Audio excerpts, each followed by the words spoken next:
Okay, so Acemagic have sent me a 16-inch laptop to test. Let's have a look at what's in the box. So we have some basic instructions, a power adapter, which is 19 volt 2.1 amp, and a mysterious box. More about that in a minute. So the laptop itself looks very nice. It's got a bit of a MacBook vibe to it. The trackpad is absolutely massive, which I really like. The display is huge. It's a 16.10-inch ratio screen with 1920 by 1200 Full HD. And if we compare it to my MacBook, just to show how much bigger it really is huge. But you can see, styling-wise, there's quite a bit of similarity between the two. Now let's address the mystery box. If you have a look at this keyboard, I'm in the UK, but we don't have a pound symbol on the keyboard, and a few of the symbols are in the wrong place. If I open this box, we have a keyboard membrane, and I thought first of all I was going to have to take apart the laptop, but it literally just sits on top. So it is like a keyboard protector, but it is a perfect fit, and I've actually been using this for 2 or 3 days now, and once it's in place, you actually don't even think about it. So now we've got all the keys in the right place for the UK. So if I close this up, connectivity wise, we've got power here, USB-C, we've also got HDMI output, we've got USB 3.2.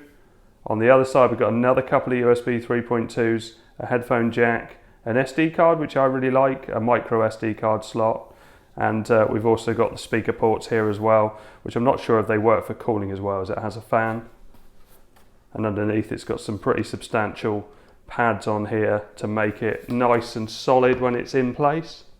The power supply pin is a little thin, but I've definitely seen thinner on a lot of other laptops. I would rather these be really thick or USB-C ideally. So let's show you how quick it starts up. So I've just pressed power. Got a bit of reflection here. Let's try and get rid of that reflection. There you go, that's better. And I will be trying some games later on, but I'm going to use it as a normal laptop first of all. Also going to try out dual display and just generally play around with it. There we go, and if I start that up, and we're into Windows very fast. So if I press the Windows key, you can see everything is all there. Let's go through some of the key specs. It's a quad-core N95 processor, which goes up to 3.4 gigahertz, which is faster than the N5095, which I was really impressed with in a mini PC recently. It's very similar spec to the incredibly popular N100. But the two big hitters are, this comes with 16 gig of RAM and also 512 SSD storage, which for the price you see these on Amazon is actually really impressive. So let's switch into screen capture and show you how it runs. Okay, so I'm not going to cut anything out here. I'm just going to use it like you would a normal computer. So let's open the web browser. Let's open up files and let's go to my PC just to show you that I've installed loads on this over the last few days. I've been installing games and playing around with it, and it has been working really well. I'm really impressed with it. So let's try creating an image with Microsoft Copilot. So let's say create an image, vintage cars on Bondi Beach, just random, and see what it does. And while it's creating that, let's open up a few things here. So let's have another tab, Hot UK Deals, open up another tab and say BBC News.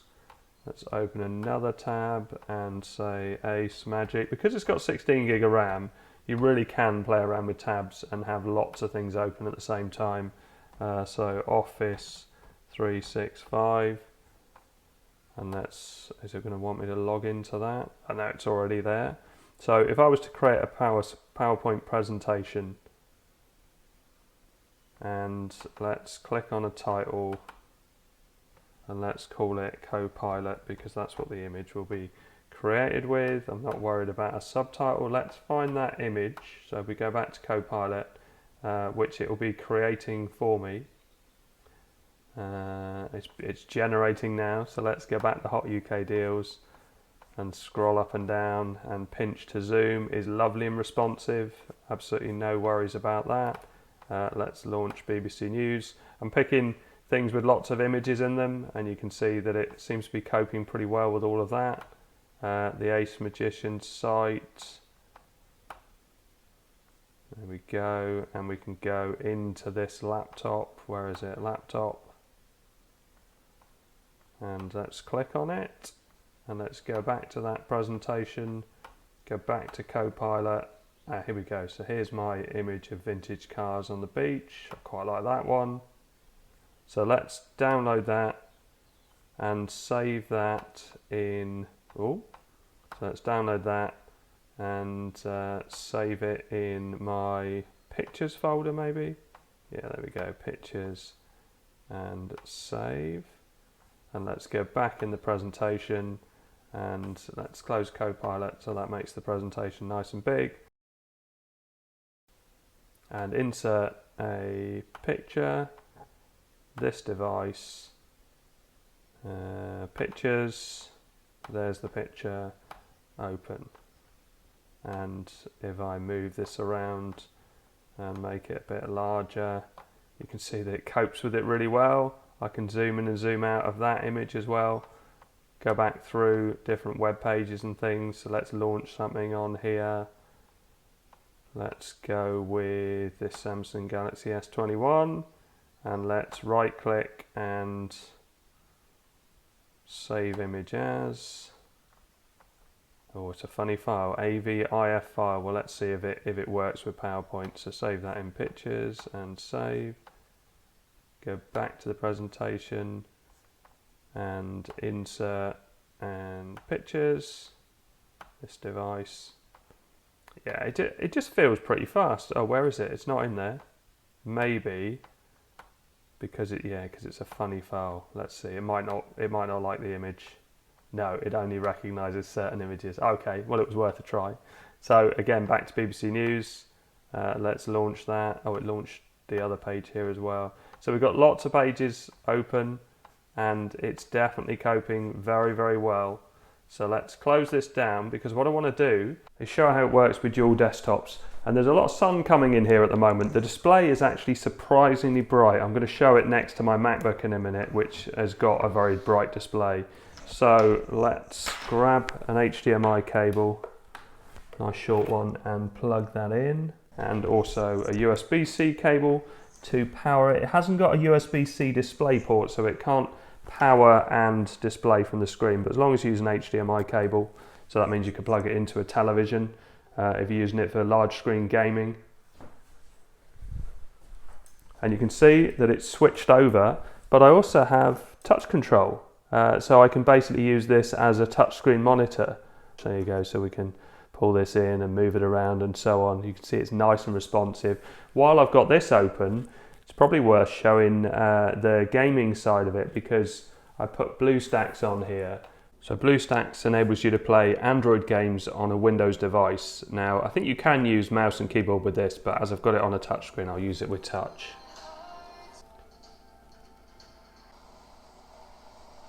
Yeah, so that looks all right. That looks like it's coping pretty decently with that. Okay, where should we go? Let's go to Lipovka. Let's try and run to one of these buildings. Try and get a weapon. Oh, I've got a gun. Okay. Was there someone near me? I thought I heard someone. Okay, well that car doesn't look like it's going to drive. Oh, I keep accidentally firing. Oh, there's someone over there. Is that someone over there? Yeah.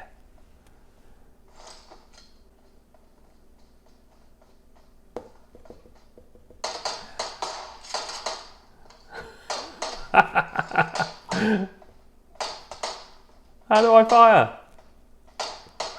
I can't fire.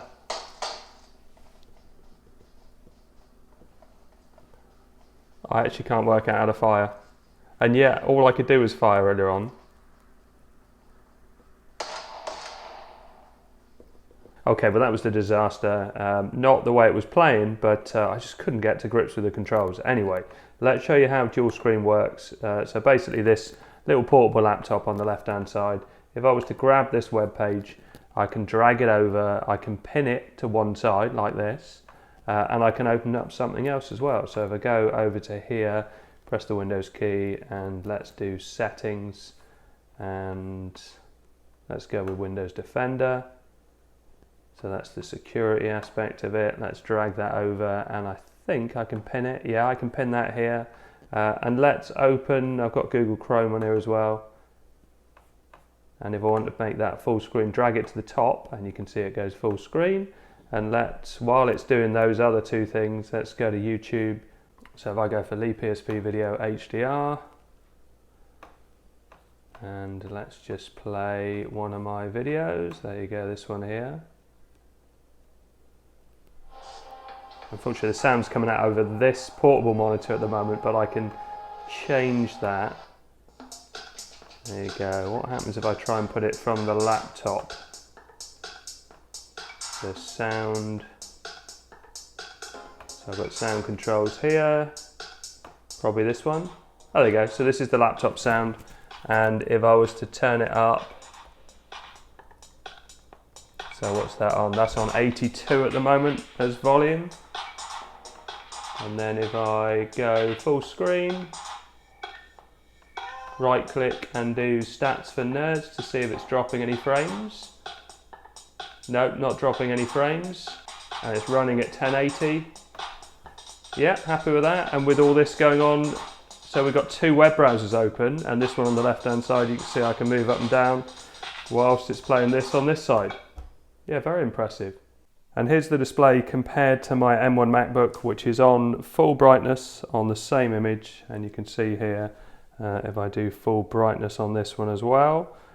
And we click on the page at the same time. So let's just cue that up to the right place. 1, 2, 3.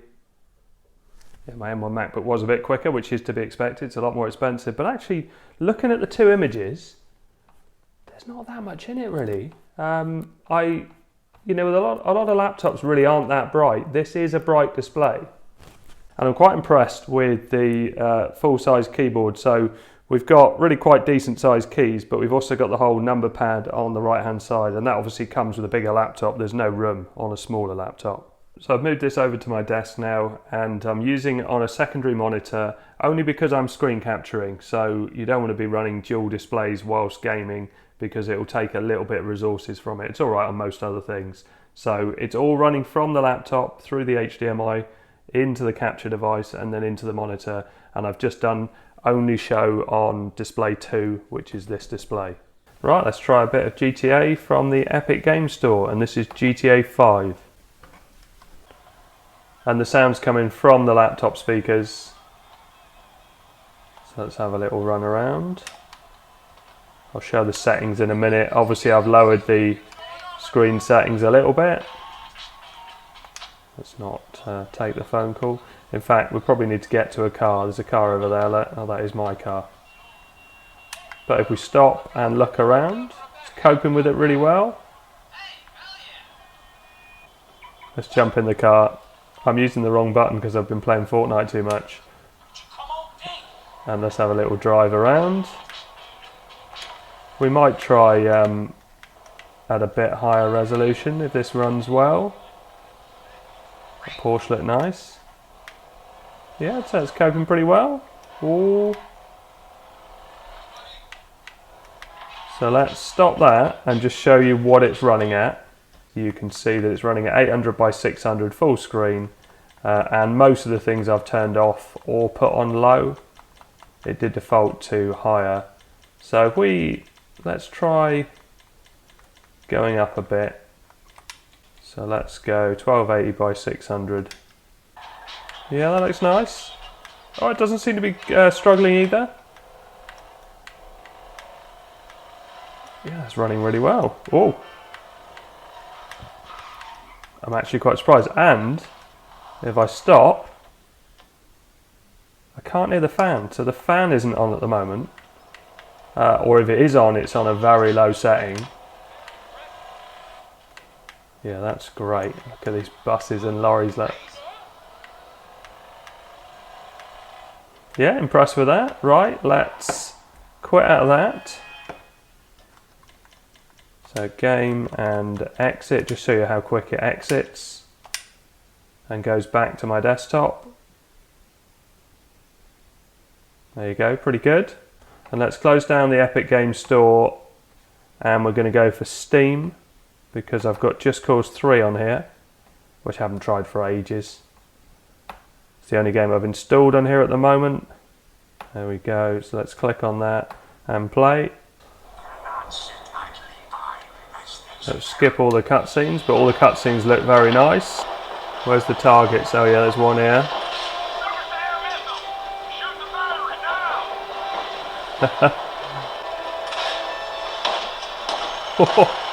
Oh, we're off.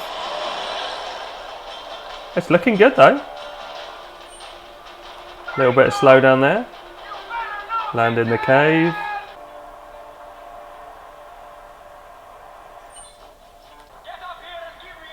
Oh, okay. Oh, you've got to be pleased with that.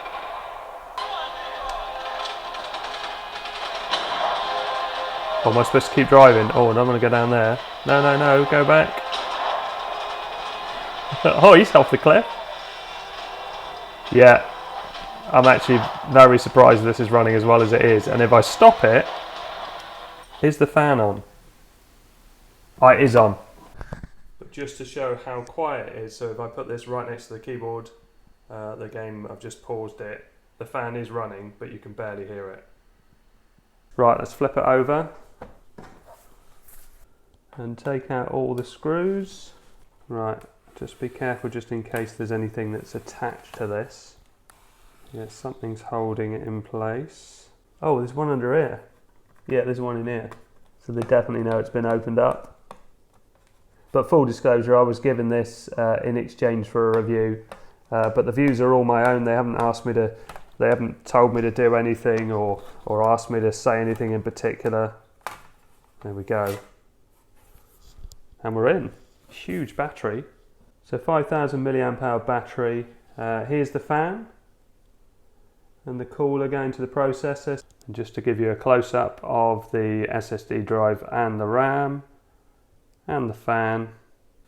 It definitely feels well made. It doesn't feel like an inexpensive laptop at all. The actual lid, I think, is aluminium. Right, let's pop that back on because I don't need to change anything at all there. I thought I'd do a bit of retro gaming to finish off, but before I do that, just to show you how to get into the BIOS. I couldn't find any instructions on how to get into the BIOS, but I worked out if you tap F9 repeatedly on boot up, as soon as it says please wait, you can stop pressing it. And I'm sure there's a quicker way of doing this, but I couldn't find it. It might be 2 buttons at once. And then if we go to troubleshooting and advanced options, and then if you pick the UEFI firmware settings and restart, that will take you into the BIOS. And there's quite a lot you can change in here. It's quite a fully featured BIOS, but I'm gonna quit out of that without saving any changes. And this time I'm gonna press F7, and that takes us very handily to the boot menu. There you go. And this is my Samsung flash drive. Hit enter, and that will start to boot back to Sarah. And I can control it with this controller. And this is a multi-game emulator system. And I've got a few games in there already, so you can see PSP, PS2, NES, Super Nintendo, N64, Game Boy Advance, Wii, all sorts of things. I'm just going to play a little bit of a PlayStation 2 game. And I'm going to play a bit of Burnout 3.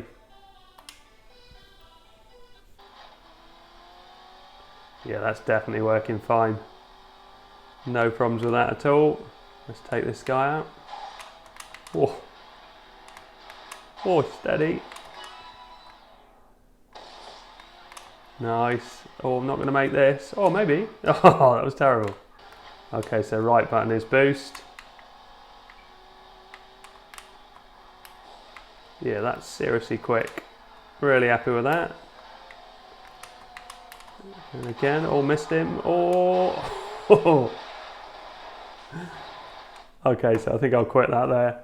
Okay, so thanks very much to Acemagic for sending me this laptop to test. I've been very impressed with it. I really like the fact that it's got the huge storage and 16 gig of RAM, especially for such a competitive price. Okay, so I hope all this helps. Thanks very much for watching. Please like and subscribe.